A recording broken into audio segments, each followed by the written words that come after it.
Welcome to Hope Church Online. We're so glad that you joined us this morning. We might be stuck at home because of the coronavirus, but right now we need community, hope, and encouragement more than ever before. And that's why we've brought Hope Online to you. We have live services each Sunday morning at 10 a.m., streaming on YouTube and Facebook. During the service, you will find uplifting music, engaging videos, and a message from the pastor that makes the Bible very relevant to everyday life. We also have live chats, so during the service, you can engage with a Hope staff member if you have any questions. We also have ways for you to connect with others.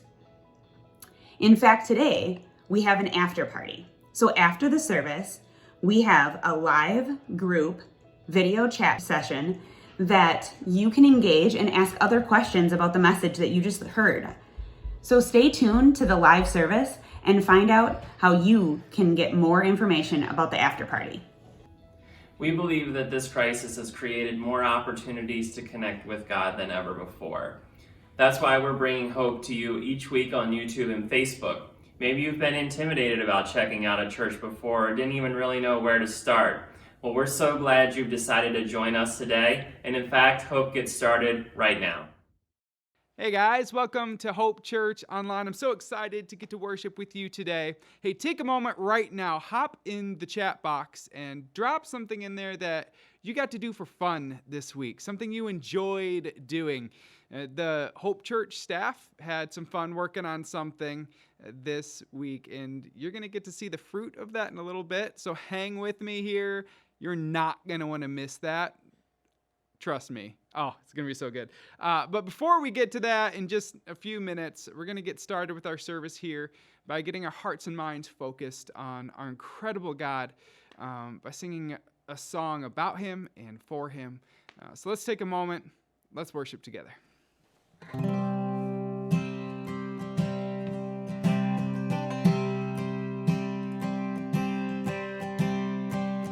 Who am I that the highest King would welcome me? I was lost, but He brought me in. Oh, His love for me. Oh, His love for me. Who the Son sets free, oh, is free indeed. I'm a child of God, yes I am.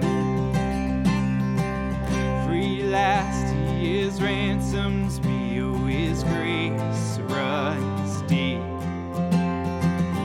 While I was a slave to sin, Jesus died for me.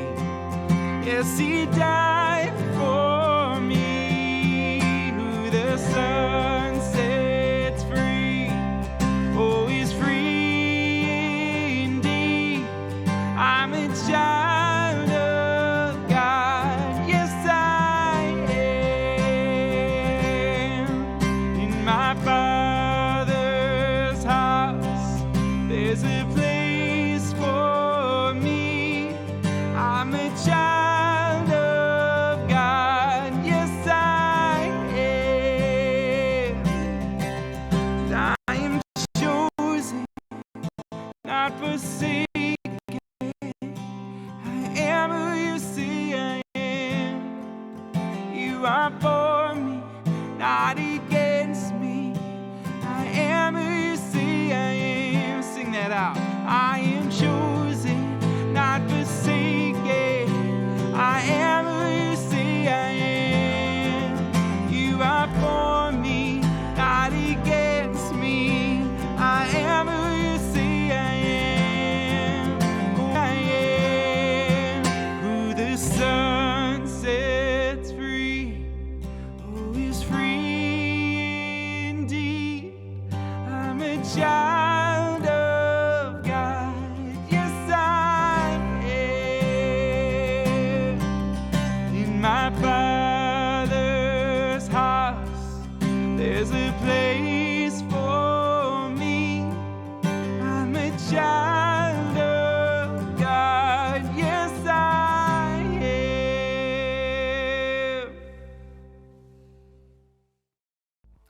Welcome to Hope Church Online. My name is Tim, and we are so glad that we get to be together this morning. If this is your first time visiting us, we are so excited you're here. We'd love to have you fill out the Connect card in the chat box so that we can stay in touch in the coming weeks. Last week we shared that every faith journey has a starting point, and we invited those that are new to faith or returning after a while to join us for Starting Point. We're excited to share that 15 people have taken this next step. This online environment of Starting Point is just one example of how your financial generosity is making a difference in the lives of people right here, right now. If you financially support Hope, we are so very thankful for your support. If you'd like to financially support what God is doing here at Hope, please do so by clicking in the chat box. Speaking of generosity, last week we introduced a COVID relief offering. A brand new fund was set up so that we would be able to help those in need right here in Lake Country. Every dollar that is donated to this fund will be given away to our charity partners or to those that are a part of Hope Church that have lost their income. If you'd like to make a donation directly to these partners, that would be awesome too. They are the Lake Area Free Clinic, the Oconomowoc Food Pantry, and Family Promise of Waukesha County. There are two ways to give to the COVID relief offering. You can click the link in the chat box and give directly online, or mail a check in, but please mark in the memo line that it is for the COVID relief offering. Let's give to those in need out of what we've been so richly blessed with.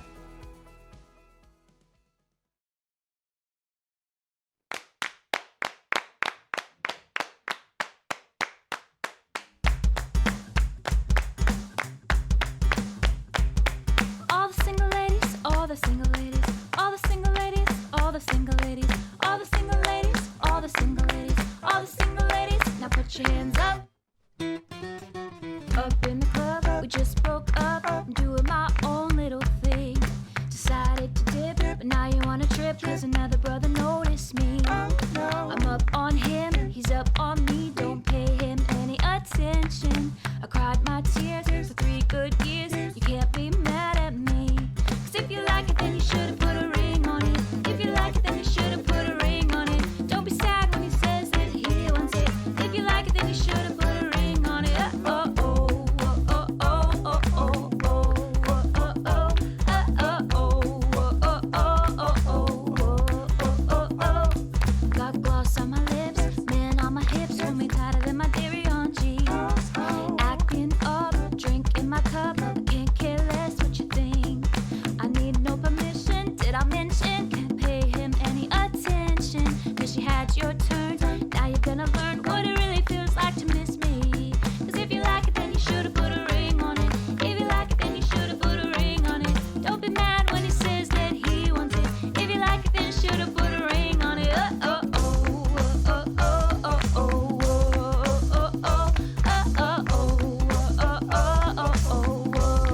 oh oh. All the single ladies, all the single ladies, all the single ladies, all the single ladies, all the single ladies, all the single ladies, all the single ladies. Now put your hands up.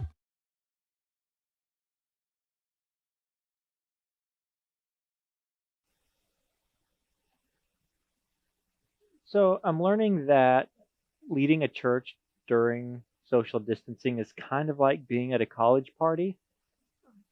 The judgment of everyone around you deteriorates the longer we're there, and people who think they can dance actually shouldn't be dancing. Well, welcome to Hope Church Online. I know we've already welcomed you here, but I'm so glad you're here. My name is Jason.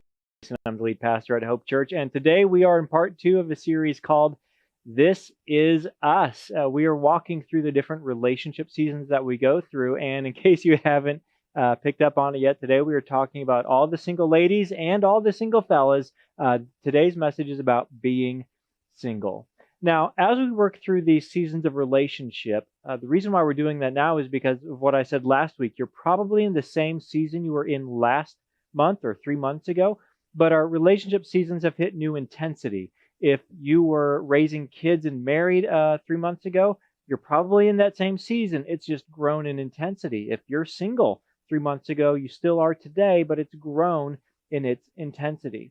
And while every single week won't apply to the season of life that you're in, I believe every single part of this series is worth the price of your attention. And here's a couple of reasons why.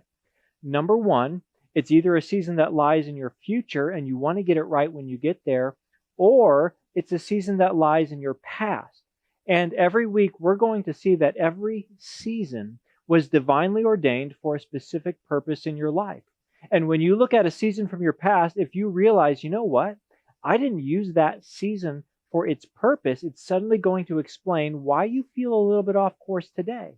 And the good news is, if you discover how you got off course, you can get back on course. And so what we talk about today with being single, for example, might not apply to you if you're married, but it might expose some things that'll help you get to a place to have a healthier marriage today. And the other reason why we're talking about this, all these seasons, is because no matter what season you're in, we need empathy for people who are in different seasons, and we need to be in prayer for each other.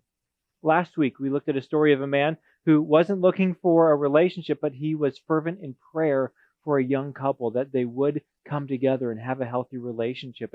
And we need that for one another. We need more understanding. We need more empathy, and we need more prayer. So as we approach singleness today, I understand that everyone's experience with being single isn't the same. For some of you who are or were single, it was a wonderful time. For some of you who are or were single, it's a terrible time. But there is an emotion or an idea or a feeling that you associate with being single. So the first question I have today is, what word do you associate with your single season? For some of you, that word is loneliness, or for some of you, that word is happiness, or for some of you, the word is a Braveheart yell, freedom! I don't know what that is for you, but whether you are single now or when you were single, what word or what idea or what emotion do you associate with that season of life? Tell us in the chat box. I want to hear from you what impact being single has or had on you. Now, while you're telling us that in the chat box, I want to zoom way out from all of our relationship seasons for just a moment. And I want to give you a little bit of context for everything I'm going to be talking about in this series. In fact, it's everything I plan on talking about for the next several months here at Hope Church. And what I explain, I hope, gives you some context to what you've been feeling lately as we've been under social distancing from one another. I've been hearing lots of people say how they're feeling more anxious or more worried or have really experienced a drop in self-control or self-discipline. People have told me that they feel listless many hours of the day. Some people have told me that they're not really sure what time it is ever, or there are some days where they don't know what day it is, and they're like, wait, is it the weekend or is it a weekday? And we're not really sure. And I want to explain and give you a tool to help you understand why we are where we are, why we're feeling this way, and how we got here. And to do that, I'm going to zoom way out and go back to the ancient world, at least the world before the time of the Dark Ages. In the ancient world, the nighttime was a dominant force in our lives. There were no artificial lights by which you could see, and because there were no street lights, house lights, headlights, when the sun went down, that was basically the end of productivity for the day. Once the sun set, the day basically came to an end. Travel was dangerous at night because you couldn't see your surroundings. You couldn't see if danger was coming your way. You couldn't be as productive at night. And imagine this, if you woke up in the ancient world and it's dark out, how do you know whether you should just get up or try and fall back asleep? You don't have a clock. You can't tell time. And in the middle of the night, if you're lying awake, there's no context and you feel very disoriented, not knowing when the dawn will come. So in ancient times, because at nighttime people couldn't be productive, and it was a threatening time, and there was so much unknown about it, the reality is that historically night is a time of uncertainty in our lives. It's a time when we can't do our normal activities.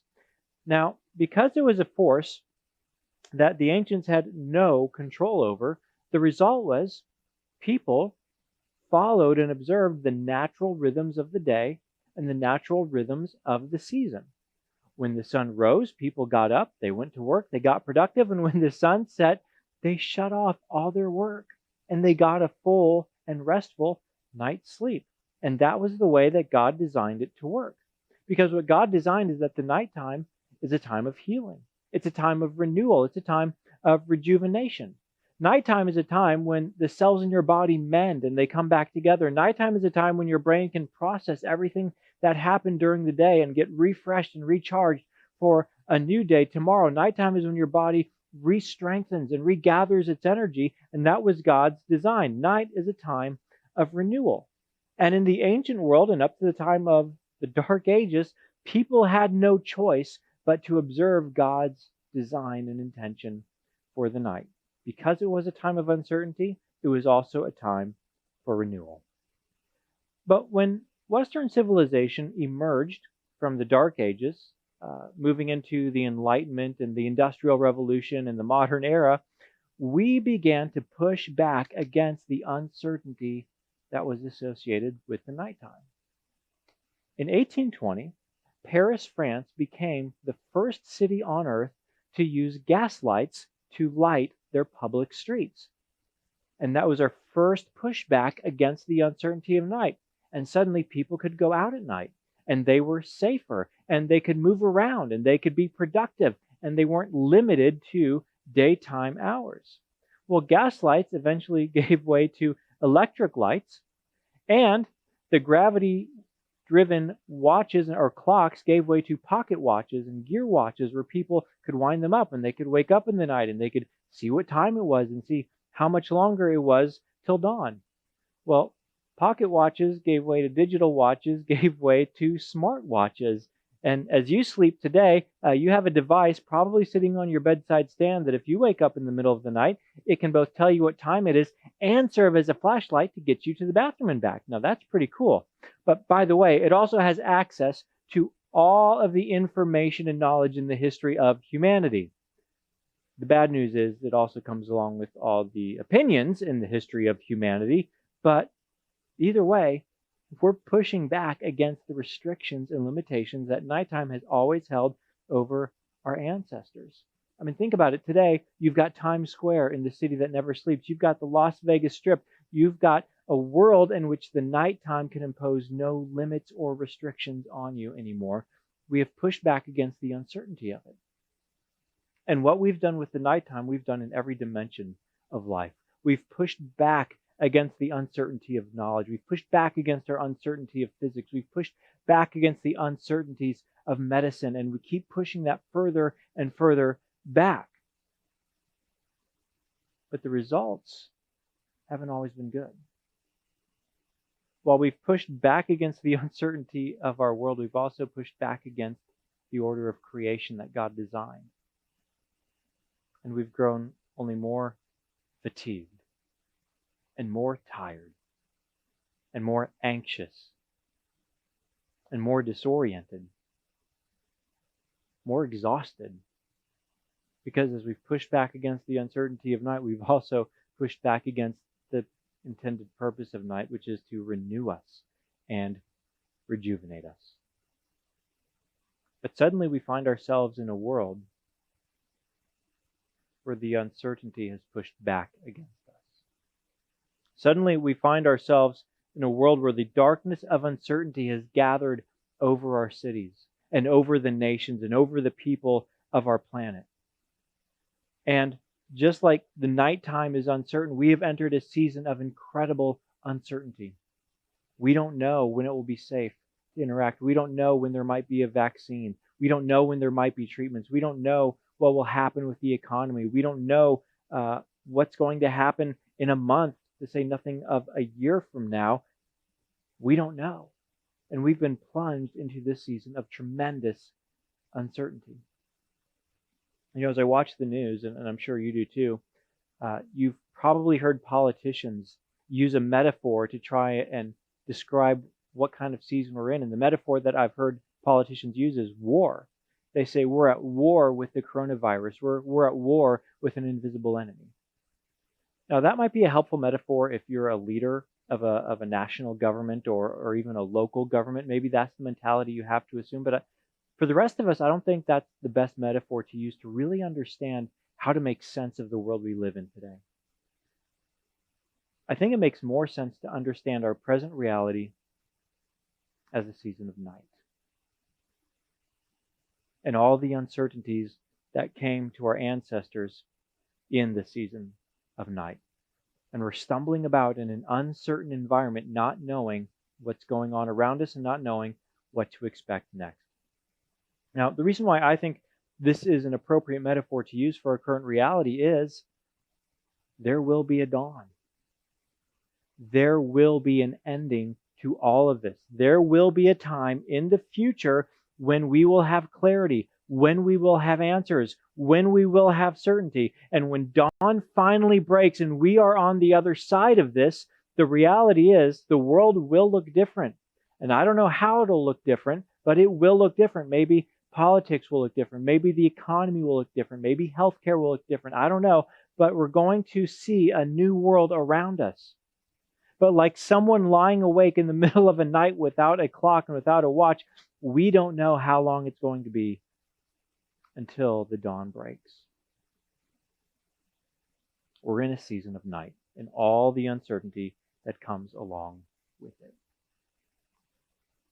Over the past month, I've been reading through the book of Psalms on my own. And I've seen a few Psalms that have really helped me see where we're at in our world and how to respond to the world that we live in. Psalm 130 is one that I find particularly helpful. Psalm 130 says, "I wait for the Lord, my whole being waits. And in His word I put my hope. I wait for the Lord more than watchmen wait for the morning, more than watchmen wait for the morning." See, this is a good place to camp out right now. This is a good posture to assume when we are in the uncertainty of night, like these ancient watchmen standing on the wall without timekeeping devices, wondering when morning will dawn. That's where we live right now. And the best thing we can do is to wait on the Lord and to put our hope in His word and His promises and His truth. Because we're at nighttime right now waiting for the dawn to come. So here's the question that I want you guys to consider. While night is a time of uncertainty, God has also ordained the nighttime as a time of renewal, as a time of recovery, as a time of rejuvenation. So the question is, will you let God in this season, will you let Him renew you? Will you let Him rejuvenate you? Will you let Him mend you and heal you during this season of night? Because I can think of nothing worse for you than for dawn to break on the other side of this, and we emerge on the other side of this, and all of this is behind us, but you're the same person. You haven't become more resilient. You haven't become more wise. You haven't become more patient. You haven't become more loving. See, this is a moment where God has our attention and He wants to do something inside of us. He wants to do an inner work inside of you, and He wants to strengthen you. He doesn't want you to self-medicate your way through this season, hoping that dawn comes soon. He wants you to look to Him and put your hope in His word during this season. And nothing in our environment is going to help you do this, by the way. All of our attention is focused on the news and on the stories and on the coronavirus and all the bad things that are happening. You have to decide, I am not going to treat this season as a season to do nothing but worry about things I cannot control, but I am going to wait on the Lord and put my hope in His word and His promises and walk in obedience to Him so that when the dawn finally breaks on us in the morning, I will be a renewed and a rejuvenated person. Now, I don't know when dawn's going to break. Nobody knows when the dawn will break. But I imagine that when it finally does, that's going to be a pretty good Sunday in church. Now, I don't mean the day when some restrictions are released and we can have up to 50 people gather together, and we have to keep 6 feet apart and wear masks and gloves and stay away and no hugs. And in fact, don't even look at each other because that's dangerous. I don't mean that day. I mean the day when everything is back and the dawn has broken and you are not afraid to hug every single person you meet, unless you're an introvert like me, then this isn't so bad. But when you are fearlessly coming out on the other side of this and everything goes back and we can gather together again, I want to look you in the eye on that day and see that you are a different person, that you're a stronger person, that you're a renewed person. I think that can be the best use of this season of night. Did you know that Psalm 19 talks about how God will often show up and rescue us when everything around us seems dark? Look at what Psalm 19 says. It says, "In my distress, I called to the Lord." When things are bad, when things are distressful, call to the Lord. I cried to my God for help. From his temple, he heard my voice. My cry came before him into his ears. He parted the heavens and came down, and look at how he came down.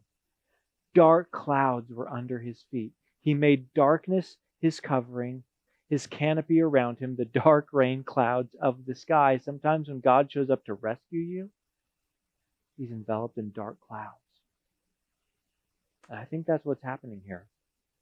So we can all run around like chickens with our heads cut off, reacting to every news story, reacting to every political speech, reacting to everything the stock market does, or we can be people who wait on the Lord through this season of night, waiting for the darkness to come, asking God to do an inner work inside of us.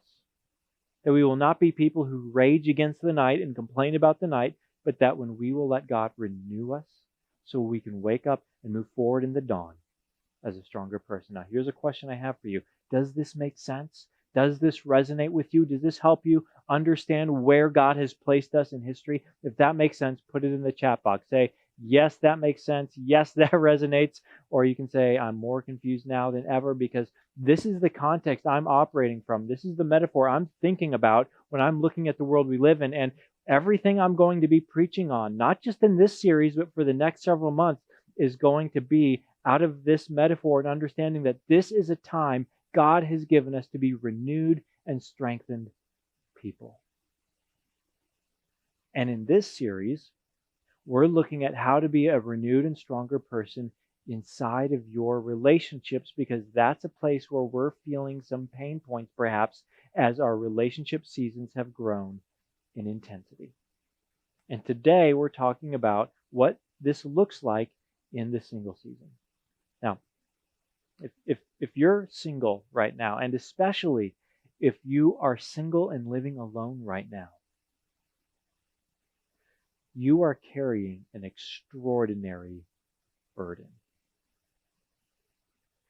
Because we weren't made to live alone. Solitary isolation is a punishment.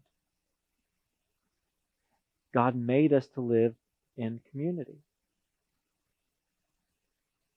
In the best of times, being single can make you feel lonely or unwanted or question your worth as a human being. And after a while, it gets to you. Even if you're a person who's single by choice, if you have chosen to be single, and everyone just kind of assumes you're supposed to be with someone, after a while, it can make you question your own judgment. And if you're single and you don't want to be single, if you're single and you want to be married, that can leave you with feelings that question your self-worth or your very identity. Now, since we're a church that's located in the suburbs, it's not uncommon that I talk about marriages and healthier marriages and even raising kids. And because of that, all of us might be a little bit surprised to learn that the biblical authors had a very high view of being single. They had an extraordinary view. They elevated, in fact, the lifestyle of being a single person. Today we're going to be in a book of the Bible called 1 Corinthians chapter 7, which was written by a single man, Paul the Apostle, who, after Jesus was the most influential person in the history of Christianity, spent his life as a bachelor, as a single man. And no one would say, well, I don't know if his life was well lived, or I don't know if his life was productive. He did an incredible amount in the history of the world. And in this chapter of 1 Corinthians, he talks about all kinds of relationships, and he talks about being single. And as he does, I want you to see how he describes what it means to be single. This is going to surprise some of us. 1 Corinthians 7:7. Paul wrote, I wish, I mean, if I, on my birthday, or when I throw a quarter into the fountain, he says, I wish that all of you were as I am. And he's talking about his relationship status. He says, but each of you has your own gift from God. One has this gift, another has that. So what Paul is saying here is the fact that I'm single, that's a gift that God gave me. Now, have you ever received a gift that you just did not want? Maybe you got the fruitcake for Christmas, or someone gave you the gift of getting in early in the multi-level marketing business.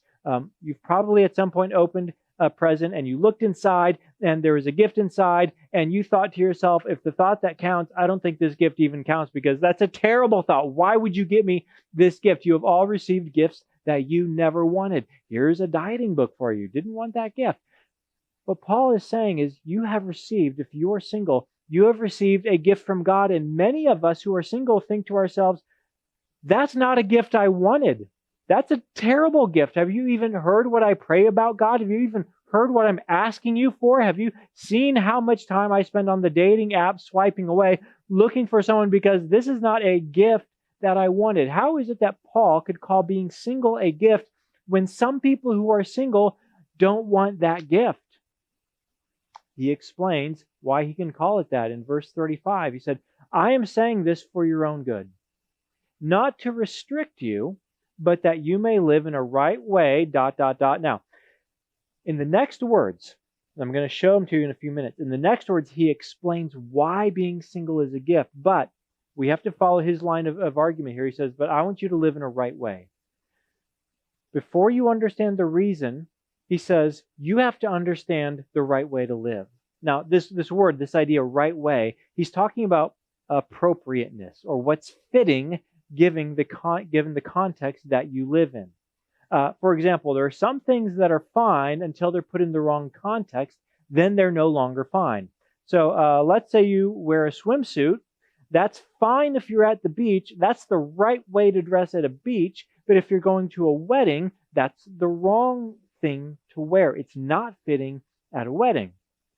Or there are some things that I can say to my wife, Kathy, that can compliment her, and because I'm her husband, that's good. It's life-giving. That's the right way to talk to my wife. But if one of you guys were to say the same things to my wife, then we would have to fight. It's not fitting for you to say those things to my wife.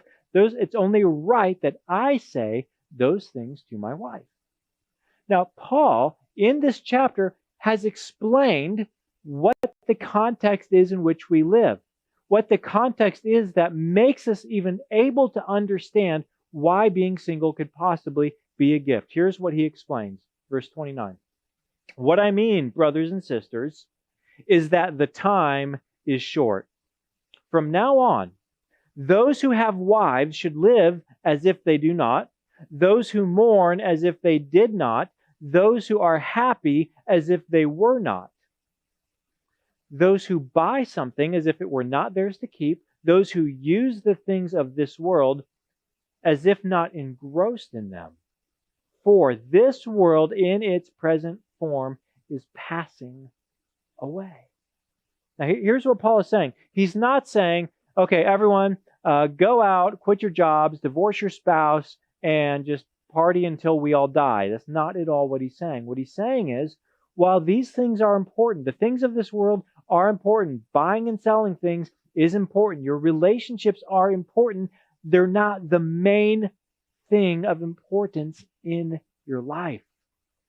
In fact, if you read the entire Bible, and I highly recommend you do, if you say, well, what does it say about relationships? I don't know, less than 5% of the Bible is dedicated to relationships, because that's not the main point of life, and it's not the main point of the Bible. The main point of the Bible, the main story of the Bible, is the story of Jesus. It's the eternal story of how God from eternity past decided how he would save the world he created and loved. So Jesus entered this world and lived the life you couldn't live, a sinless, holy and blameless life, but then he traded places. He died the death you deserve to die. And then he brings you that knowledge of what he's done and invites you to trust in him and believe in him and gain everlasting life, which is an everlasting relationship, so that you can live forever beyond this life with him in heaven. That's the main story. And if you miss the main story, Paul says, then what did any of it matter?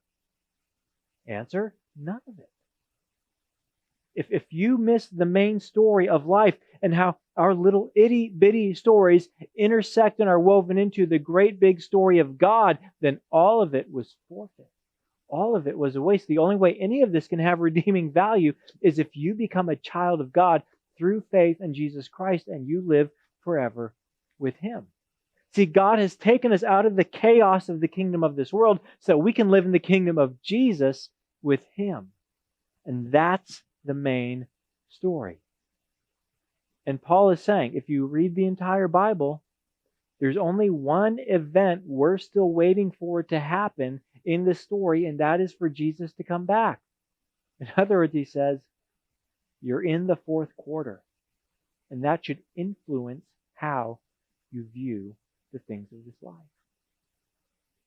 The first time I played Madden football, it was in college, and it was in my friend's dorm room, and I'd never played before, and he owned the console. So I sat down next to him and started playing, and he is just shredding me. I was so bad at the game, he's destroying me. Well, finally, I learned, and because I just wasn't very good at it, if I hand the ball off to my fullback, he'll smash forward for 5 yards. And I said, hey, that worked. I'll do that again. Smash forward for 5 yards, a first down. I'm like, hey, I have a new strategy. Hand it off again, 5 yards, hand it off again, first down. Now I'm coming back. I'm marching down the field, and all of a sudden the game stops. And I said, what happened? What's wrong with the game, man? And he said, you are an idiot. I said, what? Why am I an idiot? He said, it was the fourth quarter. You should have been throwing Hail Marys into the end zone, not giving the ball to your fullback to hand it off to him. You are an idiot. And I said, number one, watch the language. And number two, I didn't know that. I've never played before. I didn't know it was the fourth quarter. And he said, that's what makes you an idiot.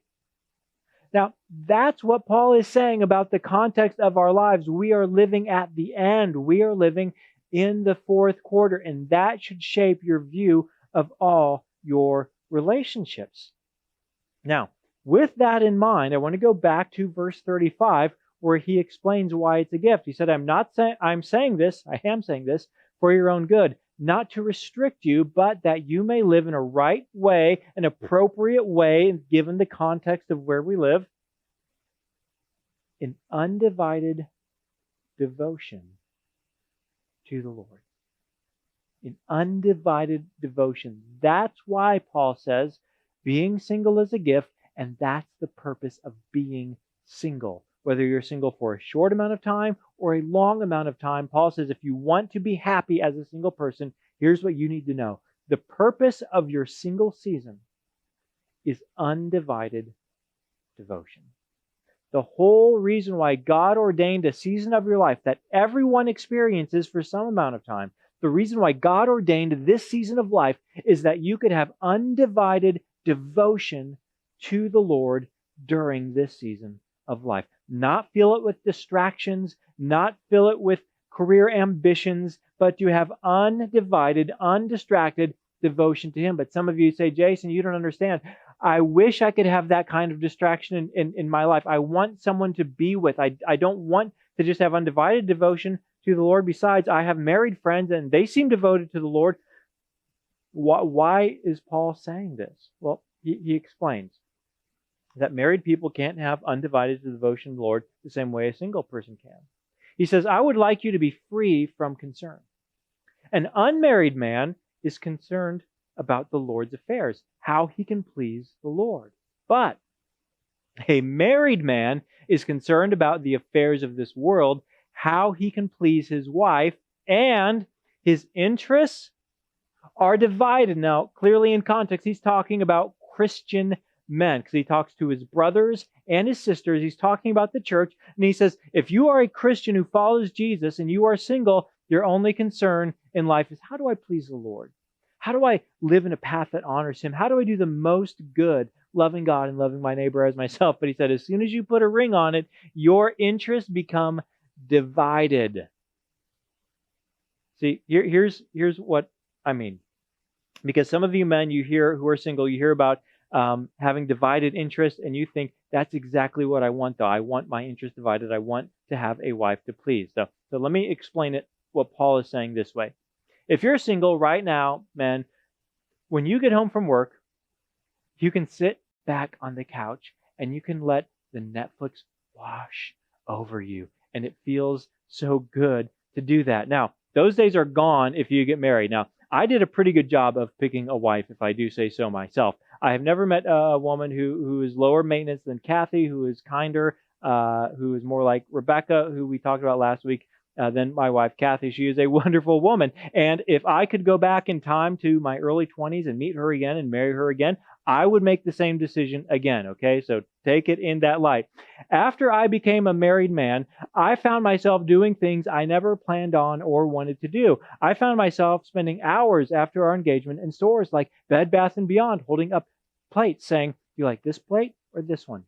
This one or this one? This one or this one? Okay, now let's look at the silverware. And there's all these different options. And she looks at me and she says, it's like you don't even care about what we're picking. And I said, it's not that I don't care. It's that I can't. I'm trying. I can't find it. I'm trying to care. I just can't get there. Guys, you're going to get home from work and you are going to think you can grab a beer after you get married and grab your controller and start playing video games. And she's going to sit down with you and want to talk. And she's going to ask you how your day was, and fine isn't going to cut it. She is going to want to hear the details of your day, and then she's going to want to tell you all about the details of her day. And you're going to have to listen to her with your face, and you are going to have to go there, and you are going to have to care, and you're going to say, wow, that does sound really exhausting. I don't know how I would feel in that kind of place. And you are going to have to do that every day for the rest of your life until you die. Okay, have you ever seen a married man and wondered why he looks so tired? Okay, that's why our testosterone starts dropping and our hair starts falling out after we get married, according to what the science tells us. It's because his interests are divided. Now, that doesn't mean marriage is bad. Paul is just telling you the reality of getting married. And some of you ladies say, the Bible is so chauvinistic. I can't believe it talks this way about what it means to be married to a woman. Paul is egalitarian. Look at what he says next, verse 34. An unmarried woman or a virgin is concerned about the Lord's affairs. Her aim is to be devoted to the Lord in both body and spirit. But a married woman is concerned about the affairs of this world, how she can please her husband. See, some of you ladies, you're going to get married and he's going to expect you to do the things that his mom did. He's going to expect you to clean for him. He's going to expect you to cook for him. And you're going to say, oh no, that's not how we do it. We are going to do this together. And then some of you ladies, you're going to marry a man whose level of cleanliness and hygiene, it's not safe, okay? It's beyond bad. It's just no one should live like this. That's a dangerous way to live. And you are going to have to find ways to please your husband. Husbands, you're going to find ways to please your wives. And as a result, our attention is divided. Our attention is split. Now, again, marriage is a gift. My marriage is a gift. I would make that call again, and it's good. But I also remember when I was single, and that was also a gift. And it was a really good season of life. And what Paul is saying is if you are single, your singleness is a gift that your Father in heaven has given to you because he loves you. And he gave it to you for a specific purpose. And if you don't understand the purpose, you will never be happy as a single person. And the purpose is to have an undivided devotion to the Lord. And what you have as a single person is you have freedom and you have time. You have freedom and you have time. A few years ago, someone who was single came up to me and said, hey, Jason, have you watched this show yet? I'm like, nope. Have you watched this show yet? Nope. Have you watched this show yet? Nope. How can you miss all these shows? Like, I'm married. I have 3 kids. I have about 25 minutes of discretionary time a day. He's like, wow, I have about 5 hours. I'm like, I know. Why do you think I look so tired? It's because when you're married, you have a divided attention that single people don't have. And God gives you this season that you might pursue Him with all of your heart and all of your soul and all of your strength and all of your mind. So the question is, if you're single, does that define your singleness? Or if you're married now, did that define your season of singleness? I imagine that many of us would say no. But Paul says if it's no, you're missing the entire point of your single season. It doesn't mean don't have recreation. It doesn't mean don't have fun. It means you have been given a gift of a position to seek the Lord with an undivided attention. And you can have an impact with your life that married people are not able to have. By the way, you can get involved with ministry. You can get involved with caring. You can get involved in loving your neighbor as yourself. One time Jesus said something really interesting on this whole topic in Matthew chapter 19. He said, "For there are eunuchs who are born that way," and by eunuchs, that's someone who, for physical reasons, can't have children. "And there are eunuchs who have been made eunuchs by others," which is incredibly unfortunate, and we're not going to go into that. "And there are those who choose to live like eunuchs." They're not eunuchs, but they choose to live like that. They choose to be single for the sake of the kingdom of heaven. And Jesus said the one who can accept this should accept it. That there are people who choose to be single for the sake of the kingdom of heaven. And Jesus said that's an admirable and noble way to live. It's the way that Jesus lived, who lived and died as a single man, who lived and died in undistracted devotion to doing the will of his Father in heaven. And he did that for you to be redeemed. So, that's the purpose of the single season. So in my closing moments here, I want to describe how to thrive in your single season, okay? How to thrive in the single season. First point is this: establish your identity. And our primary source of identity is not to be in your relationship status, and is not to be by your income level or your level of education. It is to be rooted in God Himself, and to establish your identity as a child of God. Not to make you a person who will have a healthier marriage in the future. God never promised you'll have a marriage in the future. Except what Jesus talked about is the wedding supper of the Lamb. That's what He promised for your future, eternal life in heaven. And the reason why you want to establish your identity as a child of God is so that whether or not you are single or dating or engaged or married, you are a whole person and you feel like you are lacking nothing, because redeemed children of God lack nothing. If the Lord is your shepherd, there is nothing that you lack. And the more you establish your identity as a child of God, the more confident you are in that, the more you pursue an undivided devotion to the Lord, the happier you're going to be, and the more confident you're going to be in this season of life. Jesus has made you a whole person, so pursue Him. Second, this deals with the reality of being seasoned. Address your loneliness. As a pastor, I have seen people make terrible decisions because of loneliness. The loneliness is understandable. So do whatever you can to fight back against the loneliness. You have to intentionalize it more than a married person like me does, and that's just the reality of it. So intentionalize lots of friendships, non-dating friendships with people, with couples, with families. Be around meaningful relationships that don't even have the potential to become romantic. Seek them out in groups, seek them out in church, seek them out in your community. Have relationships because you need to address your loneliness. And last thing is this: pursue devotion to the Lord. That's why God gave you the gift of a single season. Is it okay to pursue marriage if you're single? Absolutely. God said that's also a good way to live, but it's not going to complete who you are. Let Jesus do that. Before I wrap up in prayer, I want to tell you about a couple of next steps that you can take. For those of you who are new to Hope Church and you'd like to meet me and maybe talk a little bit about this message, go deeper in it, or just hear about Hope Church, I want to make sure you come to the after party. Following our service, we're going to take about 20 minutes. We're going to jump into a group chat online, and you can check out Hope Church. You can ask me questions that you want, but you have to click on the link in the chat box, and that's where you can register, and you'll get sent that invitation. We're going to start as soon as the service is over today, and I would love to meet you there and hear a little bit about your story. Finally, don't forget, Kids Connect Live is at 11:30 a.m. this morning. So if you have kids in elementary school, 4th grade and under, make sure you're watching either on YouTube or Facebook Live, our Kids Connect Live environment. Next week, we're going to talk about dating. But for now, let's close in prayer. Father in heaven, in your wisdom and your providence, you decided that all of us will be single for a certain number of years in our lives. Help us to see this season the way you see it. It's a gift you give, and your gifts are always good.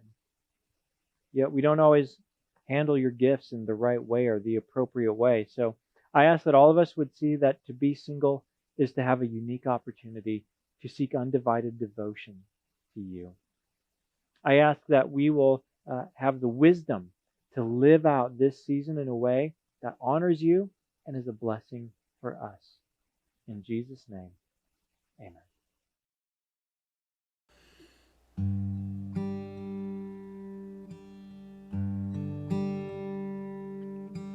Take my life and let it be consecrated, Lord, to thee. Take my moments and my days, let them flow in ceaseless praise. Let them flow in ceaseless praise.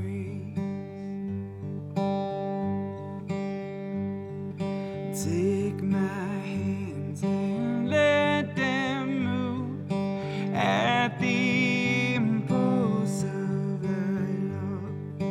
Take my feet and let them be swift and beautiful for thee. Swift and beautiful for thee.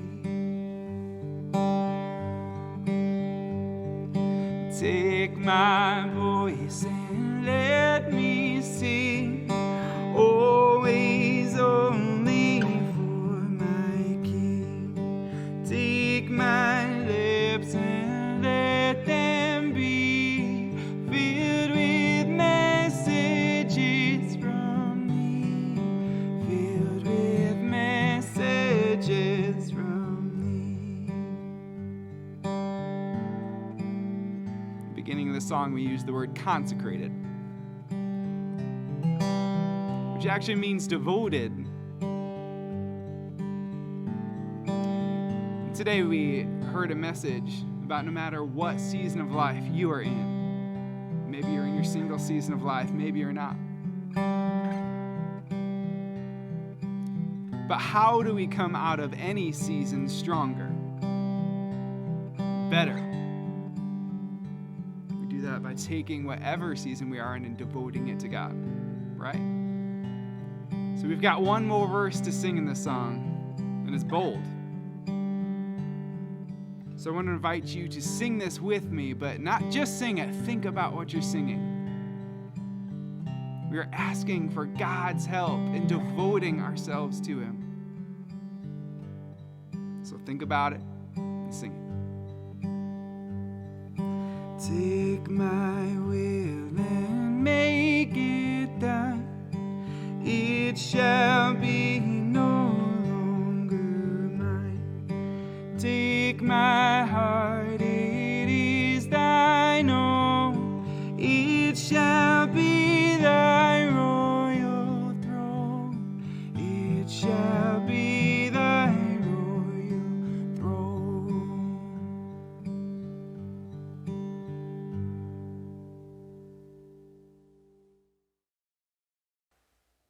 Thank you so much for joining us today.